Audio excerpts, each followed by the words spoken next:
రాహుల్ ఒక ఇంజనీరు. నగరంలో జాబ్ చేస్తూ సింపుల్ లైఫ్ గడుపుతాడు. ఒకరోజు అతను తన ఫ్రెండ్ పెళ్లికి వెళ్తాడు. అక్కడ సిరి అనే అమ్మాయిని చూసి మొదటి చూపులోనే ఇష్టం పడతాడు. కొద్ది కాలంలో వాళ్ళు ఫ్రెండ్స్ అవుతారు. చాట్లు, కాల్సు, ధీరేగా అది ప్రేమగా మారుతుంది. కాని ఒక సమస్య. వాళ్ళిద్దరూ వేరే కులాలకు చెందినవారు. సిరి, మన ఇంట్లో వాళ్ళు ఒప్పుకోరేమో. రాహుల్, ప్రేమకు కులం లేదు, మనం నిజంగా ఒకరినొకరు గౌరవిస్తే చాలు. వాళ్ళు ఓపెన్గా తమ ఇళ్లలో చెప్పేస్తారు. మొదట్లో పెద్దలకి కోపం, భయం.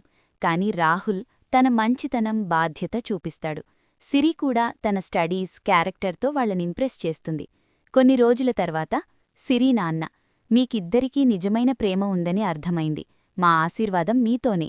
చివరగా చిన్న పెళ్లి, పెద్ద హ్యాపీనెస్. మెసేజ్: ప్రేమ నిజమైతే కులాలు కాదు, మనసులు కలుస్తాయి.